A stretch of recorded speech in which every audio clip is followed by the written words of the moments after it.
إن الحمد لله نحمده ونستعينه ونستغفره ونعوذ بالله من شرور أنفسنا ومن سيئات أعمالنا.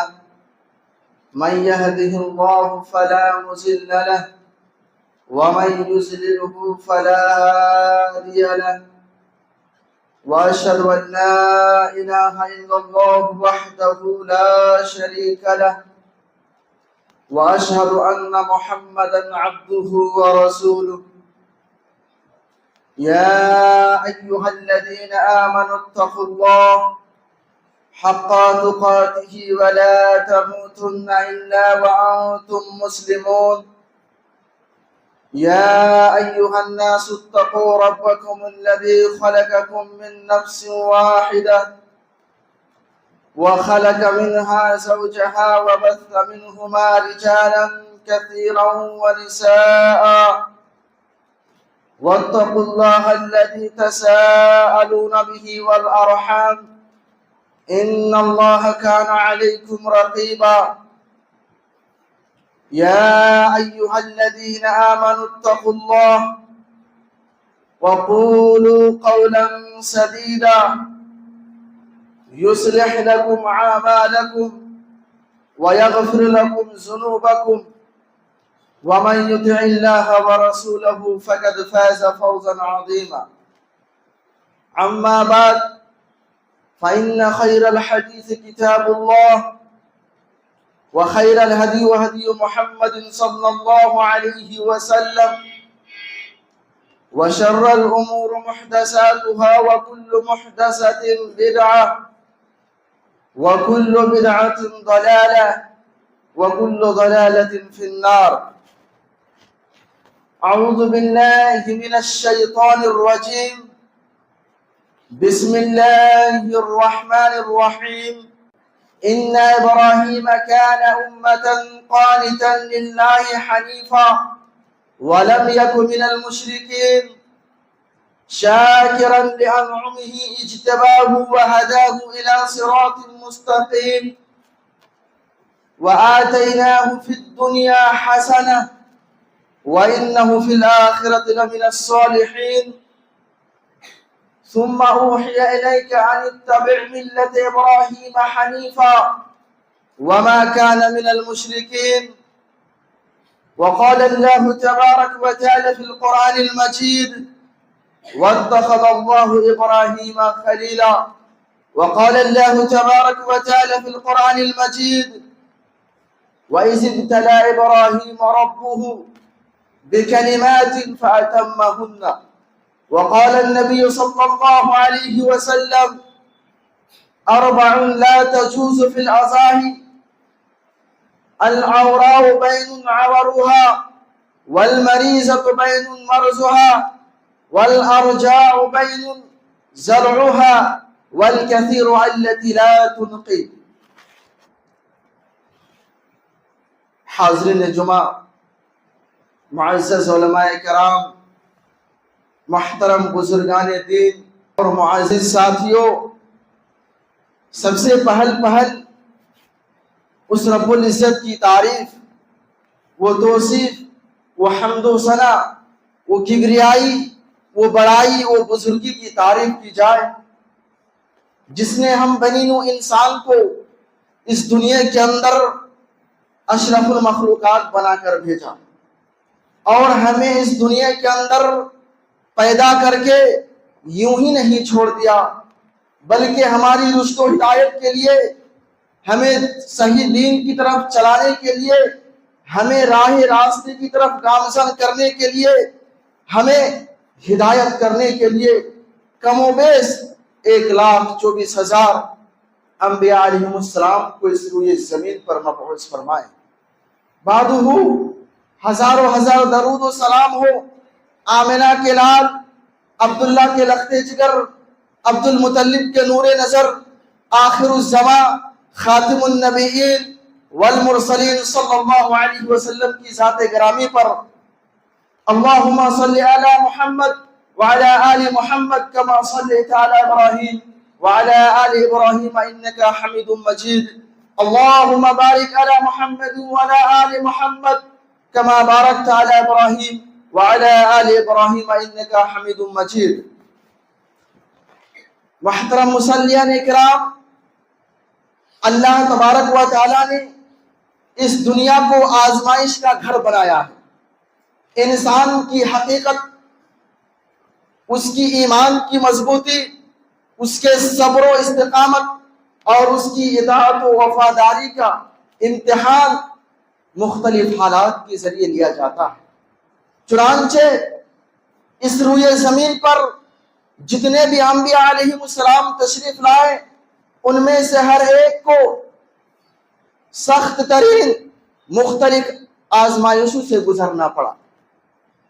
اگر ہم انبیاء علیہ السلام کی زندگی کا مطالعہ کریں گے تو ہمیں معلوم ہوگا ایک ایسی عظیم ہستی کے بارے میں جن کی پوری زندگی قربانی، صبر، امتحان اور آزمائشوں سے لبریز ہے. وہ ہے خلیل اللہ، امام الموحدین، حضرت ابراہیم علیہ السلام کی ذات گرامی ہے.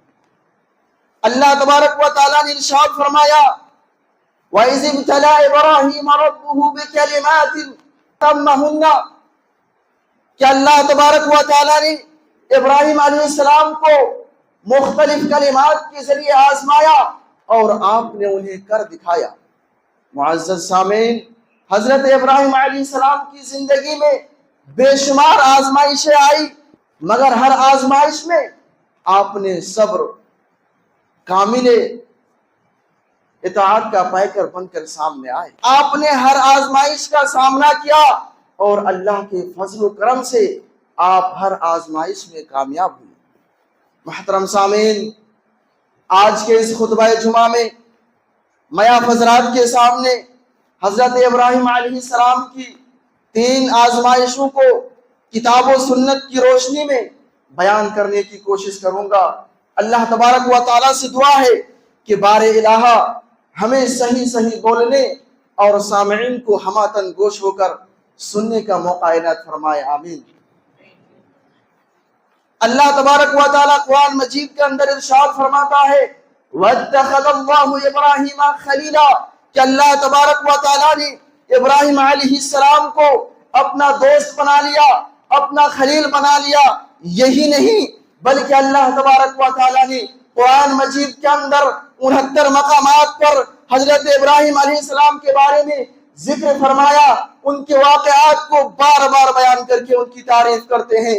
ارشاد باری تعالیٰ ہے ان ابراہیم کان امۃ قانتا للہ حنیفا ولم یکن من المشرکین شاکرا لانعمہ اجتباہ وہداہ الی صراط مستقیم وآتیناہ فی الدنیا حسنہ وانہ فی الآخرۃ لمن الصالحین ثم اوحینا الیک ان اتبع ملۃ ابراہیم حنیفا وما کان من المشرکین. کہ ابراہیم علیہ السلام اللہ تبارک و تعالیٰ کے پیشوا فرما بردار تھے. وہ لوگوں سے کٹ کر الگ ہو گئے تھے، وہ مشرکین میں سے نہ تھے، وہ اللہ کی نعمتوں کا شکر ادا کرنے والے تھے. اللہ تبارک و تعالیٰ نے انہیں چن لیا تھا اور انہیں راہ راست کی طرف ہدایت کی تھی. اللہ تبارک و تعالیٰ نے انہیں دنیا ہی میں اچھائی عطا کی تھی اور یقیناً آخرت میں بھی وہ نیک لوگوں میں سے ہوں گے. پھر آپ نے اس کی طرف وحی کی کہ آپ ملت ابراہیمی کی پیروی کیجئے جو مشرکین میں سے نہ تھے.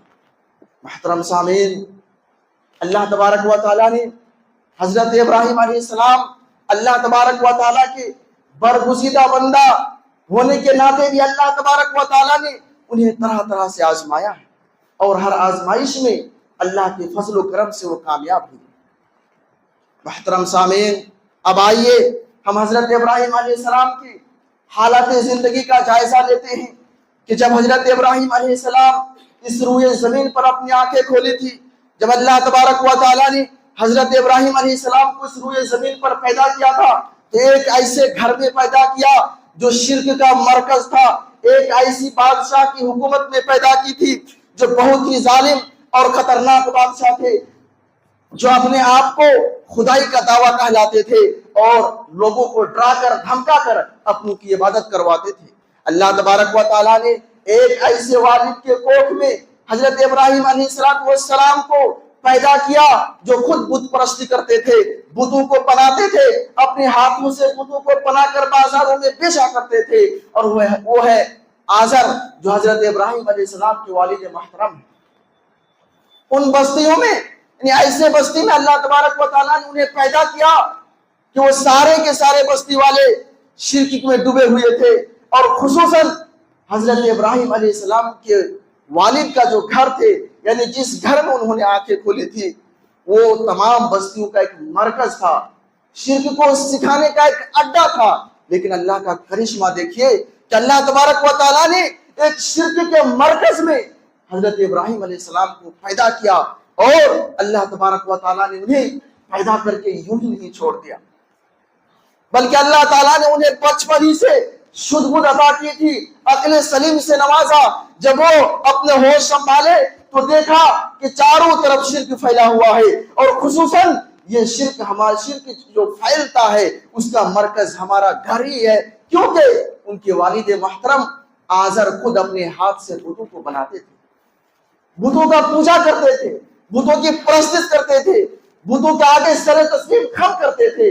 تو جب اللہ تبارک و تعالیٰ نے حضرت ابراہیم علیہ السلام کو عقل سلیم سے نوازا تو انہوں نے جو توحید کی دعوت کا آغاز کیا، تو یہ سوچا کہ جب ہمارا گھر ہی شرک کا مرکز بن چکی ہے تو ہم دوسروں کو کیسے ہدایت کریں گے۔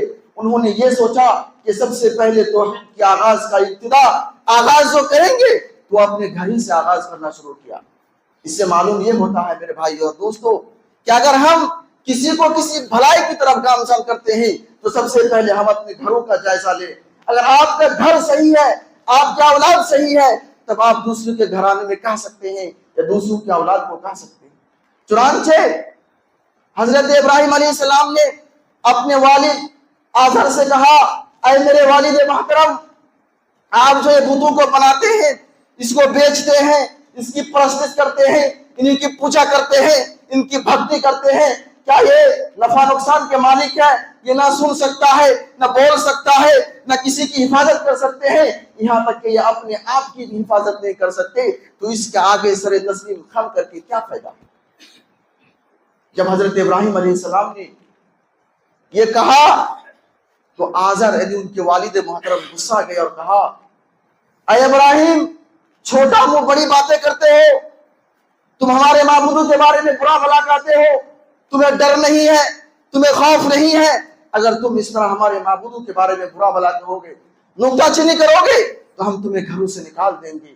حضرت ابراہیم نے کہا، اے میرے والد محترم، اگر آپ کو منظور ہے کہ ہمیں نکالنا ہے، اس گھر کو چھوڑ کر جانا پڑے، پھر بھی ہم یہی کہیں گے کہ اس بتوں کے سامنے سجدہ کرنا، ان کی پرستش کرنا بیکار ہے۔ یہاں تک کہ یہ بات پورے بستی میں پھیل گئی، لوگوں کو معلوم ہو گیا کہ ایک ابراہیم نام کا ایک شخص ہے جو آزر کا بیٹا ہے، اور وہ ہمارے معبودوں کے بارے میں برا بھلا کہتا ہے۔ یہاں تک کہ نمرود تک بھی یہ بات پھیل گئی جو اس وقت کے حاکم تھے، اور حضرت ابراہیم علیہ السلام موقع کو تلاشتے تھے کہ کب حق اور باطل میں فرق کریں گے۔ میرے بھائی اور دوستو، قریب تھا کہ میلے کا سمے تھا، قریب ہی میں اس وقت میلے کا وقت آ گیا۔ اہل بستی والے، اہل کھانا والے سب میلہ گھومنے کے لیے چلے گئے۔ حضرت ابراہیم علیہ السلام سے بھی کہا کہ چلو میلہ گھوم کے آتے ہیں، میلے کا مزہ لے کے آتے ہیں، میلے کا آنند لے کر کے آتے ہیں۔ مگر سنیے ابراہیم علیہ السلام نے کیا کہا، فَنَظَرَ نَظْرَةً فِي النُّجُومِ فَقَالُوا إِنِّي سَقِيمٌ فَتَوَلُّوا عَنْهُ مُدْبِرِينَ۔ جب حضرت ابراہیم علیہ السلام سے کہا کہ چلو میلہ گھومنے کے لیے، تو حضرت ابراہیم علیہ السلام اپنی نگاہوں کو ستاروں کی طرف دیکھا اور کہا کہ میں بیمار ہوں، میں نہیں جا سکتا۔ اتنے میں اہل بستی والے اور اہل خانہ والے انہیں چھوڑ کر میلہ تشریف لے کے چلے گئے۔ حضرت ابراہیم نے سوچا یہی وقت ہے، یہی سمے ہے جس میں ہم حق اور باطل کو فرق کر سکتے ہیں۔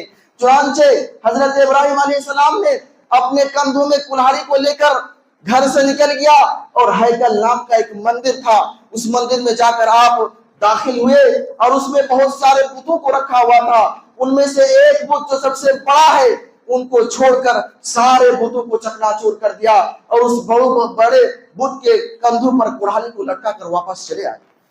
جب اہل بستی والے اہل کھانا والے میلہ سے تشریف لائے، واپسی پر آیا، دیکھا کہ ہمارے معبودوں کا یہ حشر نسر ہے، ہمارے معبودوں کو چکنا چور کر دیا ہے، انہیں توڑ دیا ہے، انہیں مار دیا ہے، انہیں قتل کر دیا ہے۔ تو انہوں نے فرمایا قالوا من فعل هذا بآلهتنا انه لمن الظالمین، لوگوں نے کہنے لگا کہ یہ کون شخص ہے جو ہمارے معبودوں کے ساتھ یہ حشر کیا، ہمارے معبودوں کو چکنا چور کیا، ہمارے معبودوں کو قتل کیا، بے شک وہ بہت بڑا ظالم ہے۔ بات چاروں طرف پھیل گئی، اہل بستی والے جمع ہو گئے، ایک دوسرے سے استفسار کرنے لگا، پوچھنے لگا کہ آخر ماجرا کیا ہے، یہ حرکت کس نے کی؟ پہلے سے لوگوں کو معلوم تھا ابراہیم نام کا ایک شخص ہے جو بتوں کے بارے میں برا بھلا کہتا ہے۔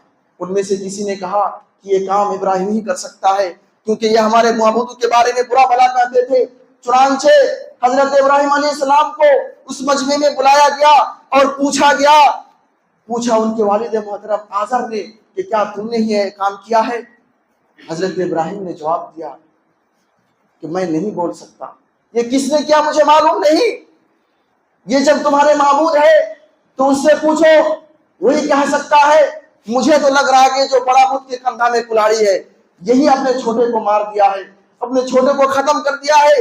یہ بات 3 مرتبہ دہرائے کہ ان کے والد محترم کو غصہ آ گیا اور کہا اے ابراہیم تمہیں سمجھ میں نہیں آتی، تمہیں معلوم نہیں ہے یہ پتھر ہے، یہ مورتی ہے، یہ اسٹیچو ہے، نہ یہ بول سکتا ہے، نہ یہ سن سکتا ہے، نہ کسی کو دیکھ سکتا ہے۔ حضرت ابراہیم نے کیا ہی جواب دیا کہ یہی تو مجھے آپ لوگوں کو بتانا ہے کہ ایک پتھر ہے، ایک مورتی ہے جو اپنوں کی حفاظت نہیں کر سکتے، تو آپ اس کے آگے جو سر تسلیم خم کرتے ہیں تو آپ کا کیا فائدہ ہے؟ یہ سن کر لوگوں کا سر نیچا ہو گیا، لیکن ان میں سے بعض شریر لوگ تھے، انہوں نے کہا کہ جب یہ ہمارے معبودوں کے ساتھ یہ حشر کیا ہے تو انہیں سخت سزا ملنی چاہیے، انہیں ضرور سزا ملنی چاہیے۔ یہاں تک کہ نمرود تک یہ خبر پھیل گئی کہ ابراہیم علیہ السلام نے ہی بتوں کو حشر نصر کیا ہے، بتوں کو توڑا ہے، بتوں کو چکنا چور کیا ہے۔ انہوں نے یہ فیصلہ کیا کہ حضرت ابراہیم علیہ السلام کو آگ میں ڈال دیا جائے۔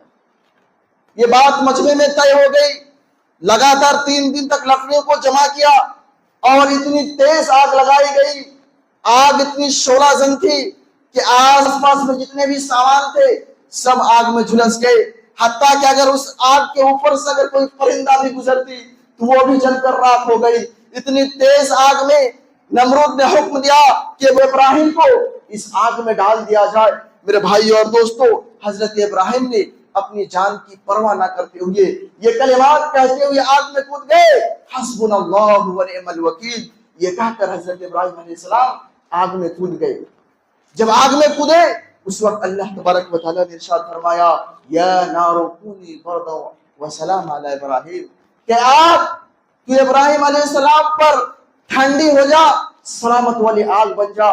چنانچہ آگ ٹھنڈی ہو گئی اور حضرت ابراہیم علیہ السلام اس آگ سے صحیح سالم نکل گئے اور لوگ دیکھ کر آشاس کرنے لگے کہ اتنی تیز آگ میں کیسے بغیر جلے محفوظ ہو کر نکل گئے۔ یہ ہے حضرت ابراہیم علیہ السلام کی پہلی آزمائش جو نمرود نے آگ میں ڈالا تھا، اور اس آزمائش میں آپ کامیاب ہو کر نکلے۔ میرے بھائی اور دوستو، حضرت ابراہیم علیہ السلام کی جو دوسری آزمائش تھی وہ کچھ اس طرح ہے کہ حضرت ابراہیم علیہ السلام جب 80 سال کی عمر کروز کر گئے لیکن حضرت ہاجرہ کے بدن سے ایک بھی اولاد پیدا نہیں ہوئی تھی۔ حضرت ابراہیم اولاد کے لیے اللہ تبارک و تعالیٰ سے روئے، گڑ گڑائے، دعا کیے کہ رب ہب لی من الصالحین، اے ہمارے پروردگار آپ مجھے ایک بردبار بیٹا نصیب عطا فرما۔ اللہ تبارک و تعالیٰ نے ابراہیم علیہ السلام کی دعا کو قبول فرماتے ہوئے انہیں ایک بیٹا جیسی اولاد سے نوازا اور آپ نے اس کا نام اسماعیل رکھا۔ میرے بھائی اور دوستو، آپ ذرا غور کیجئے، اپنی جگر پر ہاتھ رکھ کر سوچئے کہ جس شخص کو 80 سال کی خواہش کے بعد اگر اولاد پیدا ہو تو اس اولاد سے کس قدر محبت ہو سکتی ہے۔ اگر دنیا کے اندر کسی شخص کو اولاد 4 سال 5 سال اگر لیٹ ہو جاتی ہے اولاد ہونے میں تو وہ کس قدر اللہ کے خواہش مند ہوتے ہیں، وہ اولاد کے خواہش مند ہوتے ہیں۔ ارمان ہوتے ہیں کہ اللہ تبارک و تعالیٰ انہیں اولاد دے، اور اگر 4-5 سال کے بعد بھی اللہ تعالیٰ انہیں اولاد جیسی نعمت سے نوازتا ہے تو وہ کس قدر محبت کرتی ہے، جس کو اپنے لفظوں میں بیان کرنا محال ہے میرے بھائی اور دوستوں۔ تو 80 سال کے بعد اگر کسی کو بچہ پیدا ہو تو وہ کس قدر محبت کریں گے۔ اللہ تبارک و تعالیٰ نے دیکھا کہ حضرت ابراہیم علیہ السلام اپنے بیٹے اسماعیل سے گرا قدر محبت کر رہے ہیں۔ ان محبت ہی کی آزمائش میں حضرت ابراہیم علیہ السلام کی دوسری آزمائش اور بیٹے کے تعلق سے پہلی آزمائش یہ ہے، جب دیکھا کہ بے پناہ محبت کر رہے ہیں تو اللہ تبارک و تعالیٰ نے انہیں حکم دیا کہ ابراہیم تم اپنے لخت جگر، اپنے نور نظر ایک لوتے فرزند کو اور اپنی بیوی ہاجرہ کو اس آب و گیا وادی میں چھوڑ کر آ، جہاں نہ کوئی انسان آباد تھے نہ پانی کا وجود تھا۔ چنانچہ حضرت ابراہیم علیہ السلام اللہ کی حکم کی تکمیل کرتے ہوئے اپنے ایک لوتے فرزند اسماعیل کو اور اپنی بیوی ہاجرہ کو اس آب و گیا وادی میں لے کر چلے گئے جہاں اللہ تبارک و تعالیٰ نے انہیں حکم دیا تھا۔ آپ نے وہاں چند کھجور اور پانی کا ایک مشکیزہ لے کر آپ اس وادی میں چلے گئے جہاں آپ کو اللہ نے حکم دیا تھا۔ چنانچہ جب حضرت ابراہیم علیہ السلام اپنے بیٹے اسماعیل اور اپنی بیوی ہاجرہ کو اس آب و گیا وادی میں چھوڑ کر واپس ہو رہے تھے، حضرت ہاجرہ بار بار پوچھتی رہی، اے ابراہیم آپ مجھے اس حالت میں چھوڑ کے کیوں جا رہے ہیں، آپ مجھے اس حالت میں چھوڑ کے کیوں جا رہے ہیں؟ یہاں تک کہ 3 مرتبہ دریافت کرنے کے بعد جب حضرت ابراہیم نے کچھ جواب نہیں دیا تو حضرت ہاجرہ سمجھ گئی کہ اس میں اللہ تبارک و تعالیٰ کی کوئی مصلحت ہو سکتی ہے۔ انہوں نے فرمائی، حضرت ہاجرہ نے کہا اللہ وامرک بہذا، کہ اللہ تبارک و تعالیٰ نے آپ کو ایسا ہی حکم دیا ہے؟ حضرت ابراہیم نے فرمایا جی ہاں۔ تو فوراً سمجھ گئی کہ جب اللہ کا حکم ہے تو ہماری حفاظت اللہ تبارک و تعالیٰ ہی کریں گے، ہمارے بچوں کی حفاظت اللہ تبارک و تعالیٰ ہی کریں گے، ہمیں کوئی چیز ضائع اور نقصان نہیں پہنچا سکتے۔ میرے بھائی اور دوستو، جس وقت حضرت ابراہیم علیہ السلام اپنے بیٹے اور اپنی بیوی حضرت ہاجرہ کو جب اس وادی میں چھوڑ کر آئے تھے، اس وقت اسماعیل بہت ہی چھوٹے بچے تھے، حضرت ہاجرہ ان کو دودھ پلاتی تھی، یہاں تک کہ جو کھجور دے کر کے آئے تھے کھانے کے لیے وہ بھی ختم ہو چکا تھا، اور پانی کا جو مشکیزہ دے کے آئے تھے وہ بھی پانی بھی ختم ہو چکا تھا۔ ایک طرف حضرت ہاجرہ پیاس کے مارے تڑپ رہی تھی، دوسری طرف بچے بھی پیاس کی وجہ سے بلک رہے تھے۔ ماں کی آنکھوں کے سامنے ایک بچہ کو تڑپتا ہوا نہیں دیکھ سکی، وہ پانی کی تلاش کے لیے مروہ پر چڑھ گئی، پہاڑوں پر چڑھی تاکہ کوئی انسان ملے جو اس کی مدد کر سکے، لیکن جب آپ پہاڑ پر پہنچی تو کوئی شخص اسے نہیں ملا، یہاں تک کہ آپ دوڑتی چلی گئی، صفا اور مروہ کے درمیان پہنچے، پھر بھی وہاں پر کوئی شخص اسے نہیں ملا جو اس کی مدد کر سکے۔ آپ نے اپنے قمیص کو کمر بند کیے اور 7 مرتبہ صفا اور مروہ کے درمیان چکر لگانا شروع کر دی۔ جب 7ویں مرتبہ پہنچے تو اس وقت ایک فرشتہ نمودار ہوئے اور کہا ٹھہرو۔ حضرت ہاجرہ کو جب یہ آواز سنائی دی تو اپنے آپ کو پہلے سکون کیا، اطمینان کیا، اس کے بعد 7ویں چکر جب پہنچی تو وہ رک گئی اور فرمایا کہ کون ہے، آپ ہماری مدد کر سکتے ہیں؟ میرے بچے پیاس کے مارے تڑپ رہے ہیں، پانی کی تلاش کے لیے میں یہاں تک پہنچ چکی ہوں، لیکن مجھے کوئی مددگار نہ ہی ملا اور نہ ہی پانی مل رہا ہے۔ میرے بھائی اور دوستو، اس وقت فرشتے اپنے پروں سے زمین کی کھدائی شروع کر دی، اور جب گڈھا بن گیا تو وہاں سے پانی کا چشمہ جاری ہوا۔ جب حضرت ہاجرہ نے اپنی چلوں سے پانی کو اٹھانا شروع کی تو پانی جاری چشمہ بن گیا، یعنی پانی نیچے سے نکلنے لگا۔ اسی کو ہم اور آپ آج زمزم کے نام سے جانتے ہیں۔ زمزم کا جو پانی کہتے ہیں یہ وہی چشمہ ہے۔ اس کے بارے میں آتا ہے کہ اگر جب چشمہ جاری ہوا تو حضرت ہاجرہ نے اسے باندھ کی شکل میں گھیر دی، اگر اس کو باندھ کی شکل میں نہ گھیر دی ہوتی، باندھ نہ باندھی ہوتی تو ایک بہتا ہوا چشمہ بن جاتا۔ چنانچہ حضرت ہاجرہ نے پانی کو مشکیزے میں اٹھائی اور پھر لے جا کر حضرت اسماعیل کو پلائی اور خود پی، دونوں کی پیاس بجھی۔ اس کے بعد فرشتے نے فرمایا، اے ہاجرہ ڈرو نہیں، یہاں اللہ کا گھر تعمیر ہونے والا ہے، اور اس گھر کو یہی بچے اسماعیل اور ان کے والد ابراہیم ان کی تعمیر کریں گے، اور یہاں پر لوگوں کی آباد ہونے والی ہے۔ چنانچہ اس کے بعد اس وادی میں لوگ بسنے لگے، گاؤں بن گیا۔ میرے بھائی اور دوستو، یہ تھی حضرت ابراہیم علیہ السلام کی زندگی کی دوسری آزمائش۔ اور اس بچے اسماعیل کے تعلق سے پہلی آزمائش جس میں حضرت ابراہیم علیہ السلام کامیاب ہوئے۔ اسی طرح حضرت ابراہیم علیہ السلام کی جو تیسری آزمائش تھی، یہ آزمائش میرے بھائی اور دوستوں اس خطبے میں بیان کرنے کا ایک تیسری مقصد، جو تیسری آزمائش ہے، یہی مقصد ہے میرے بھائی اور دوستوں۔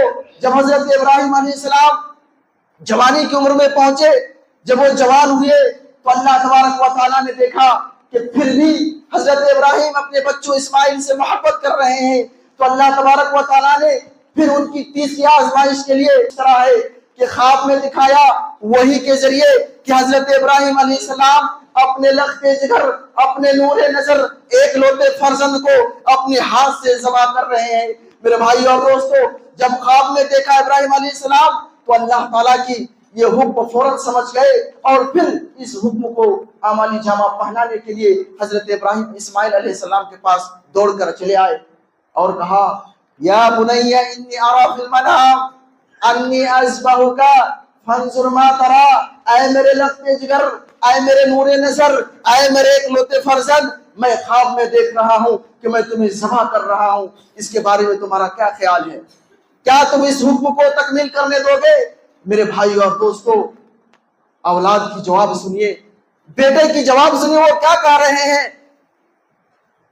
یا ابت افعل ما تؤمر ستجدنی انشاءاللہ من الصابرین، اے میرے پیارے باپ، اے میرے والد محترم، آپ وہ کام کر گزریے جس کا اللہ تبارک و تعالیٰ نے آپ کو حکم دیا۔ اگر اللہ تعالیٰ چاہا تو یقیناً ہمیں صبر کرنے والوں میں سے پائیں گے۔ کیا جذبہ تھا! دونوں اللہ کے حکم کی تکمیل کے لیے بیتاب ہو گئے، دونوں تیار ہو گئے، باپ قربان کرنے کے لیے اور بیٹے قربان ہونے کے لیے۔ میرے بھائی اور دوستو، یہ کوئی چھوٹی آزمائش نہیں تھی، بلکہ بہت بڑی آزمائش تھی کہ ایک طرف باپ بیٹے کو ذبح کرنے کے لیے تیار ہو گئے اور بیٹا ذبح ہونے کے لیے تیار ہو گئے۔ میرے بھائی اور دوستو، چنانچہ حضرت ابراہیم علیہ السلام نے اسماعیل کو ذبح کرنے کے لیے مینا پر لے گئے۔ جب آپ جمرات کے قریب پہنچے تو حضرت اسماعیل کو ذبح کرنے کے لیے پیشانی کے بل لٹا دیے، پیشانی کے بل لٹا دیے، اور دیکھیے کہ ایک بوڑھا باپ چھری لے کر، کاٹنے کا آلہ لے کر ایک جوان سال بیٹے کے گردن پر چھری چلانا ہی چاہ رہے تھے کہ اللہ تبارک و تعالیٰ سے اللہ تبارک و تعالیٰ کی طرف سے یہ آواز آئی، قد صدقت الرؤیا یا ابراہیم، یا ابراہیم قد صدقت الرؤیا، اے ابراہیم تو نے اپنے خواب کو سچ کر دکھایا۔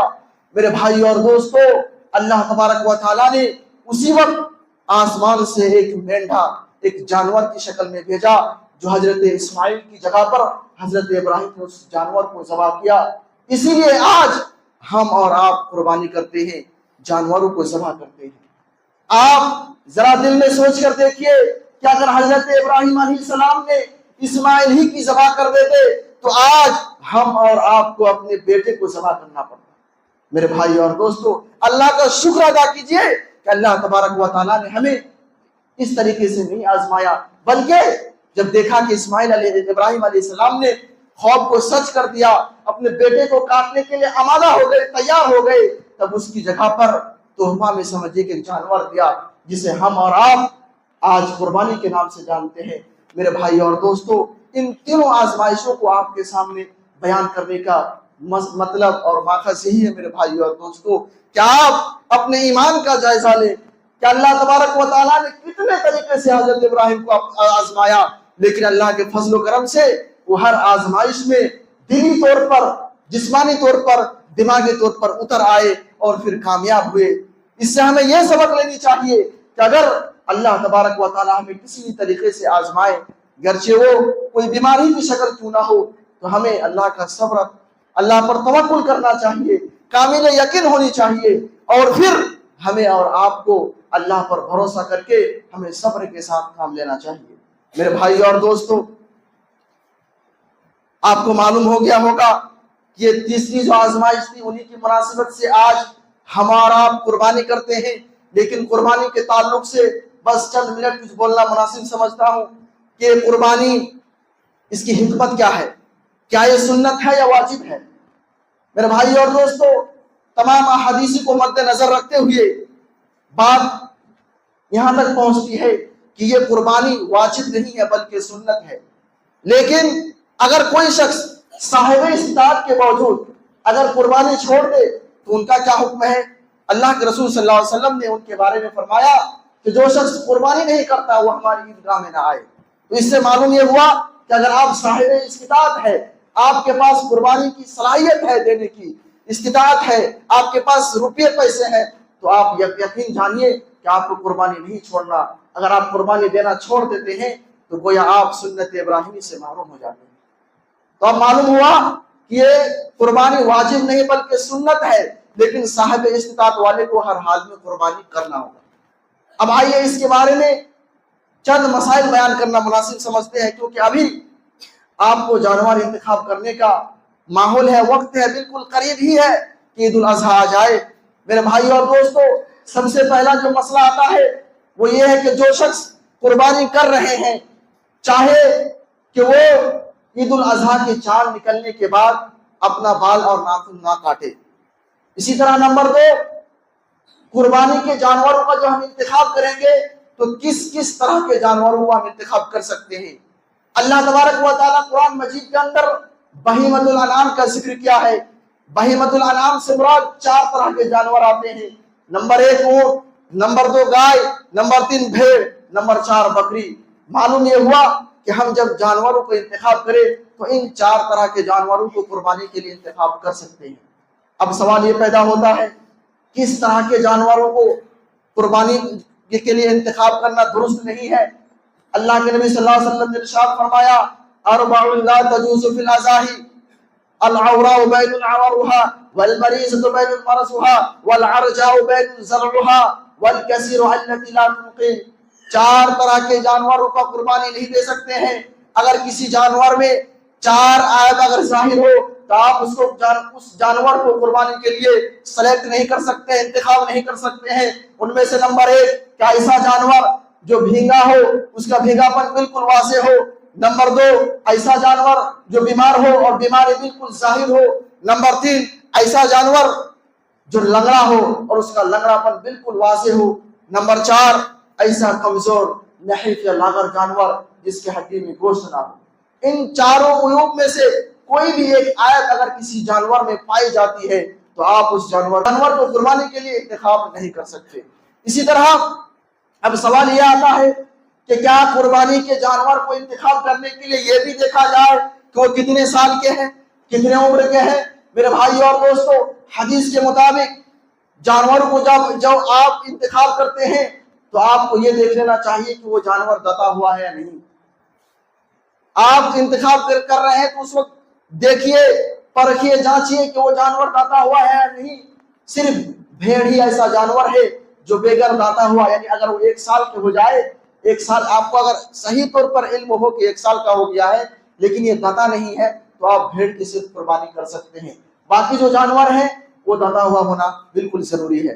اسی طرح ایک اور سوال پیدا ہوتا ہے کہ کیا ہم جو جانور کا انتخاب کرتے ہیں تو کتنے افراد اس میں شامل ہو سکتے ہیں؟ حدیث کے مطابق اگر وہ جانور گائے ہے تو اب 7 افراد اس میں شامل ہو سکتے ہیں، اگر اونٹ ہے تو 7 یا پھر 10 آدمی اس میں شامل ہو سکتے ہیں۔ میرے بھائی اور دوستو، اسی طرح ایک سب سے اہم سوال یہ پیدا ہوتا ہے کہ کیا ایک قربانی دے سکتے ہیں یا ایک سے زیادہ؟ اگر آپ ایک قربانی دیتے ہیں اپنے گھروں کی اس میں کفایت ہو جائے گی میرے بھائی اور دوستو، لیکن اگر آپ ایک سے ادھک قربانی دینا چاہتے ہیں تو آپ کی نیت درست ہونا چاہیے۔ آپ دے سکتے ہیں لیکن نیت درست ہونا چاہیے۔ اگر آپ یہ سوچتے ہیں کہ ہم ایک ہی جانور کو پورا دے دیں گے، لوگ چوک چوراہوں میں، دکانوں میں، ہوٹل میں چرچا کرے گا فلاں آدمی نے ایک قربانی دیا، یا آپ یہ سوچتے ہیں کہ ہم 5 حصہ لیں گے تو لوگ کہے گا کہ ہمارا لوگوں کے سامنے چرچا ہوگا کہ فلاں آدمی بڑا پیسے والے ہیں، بڑا روپیہ والے ہیں۔ اگر یہ سوچ کر اگر آپ ایک سے زیادہ اگر قربانی دیتے ہیں اس نیت سے تو یہ ریاکاری ہے اور ریاکاری حرام ہے۔ میرے بھائی اور دوستو، تو معلوم یہ ہوا کہ آپ ایک سے ادھک قربانی دے سکتے ہیں، ایک سے ادھک حصہ لے سکتے ہیں، لیکن نیت بالکل درست اور صاف ہونا چاہیے۔ اسی طرح قربانی کرنے کا وقت بھی خاص ہے۔ حدیث کے مطابق کہ اگر آپ عید کی نماز سے پہلے اگر آپ قربانی کر دیتے ہیں تو صرف آپ کا محض گوشت کھانا ہوگا، اور اگر آپ عید کے بعد قربانی کرتے ہیں تو وہ آپ کی قربانی میں شامل ہوگی۔ میرے بھائی اور دوستو، ابھی جو آپ کے سامنے ہم قربانی کے چند مسائل کو بیان کیے ہیں، یہ بیان کرنا مناسب تھا تاکہ آپ ان مسائل کو مد نظر رکھتے ہوئے جانوروں کا انتخاب کر سکتے ہیں۔ اللہ تبارک و تعالیٰ سے دعا ہے کہ بار الہ ہم سب کو جانوروں کا جو انتخاب کرنا ہے قربانی کا، جس طرح مسائل کے اندر پیش کیا گیا ہے، ان تمام مسائل کو مد نظر رکھتے ہوئے ہمیں جانوروں کا انتخاب کرنے کی توفیق عطا فرما۔ آمین۔ وآخر دعوانا الحمدللہ رب العالمین۔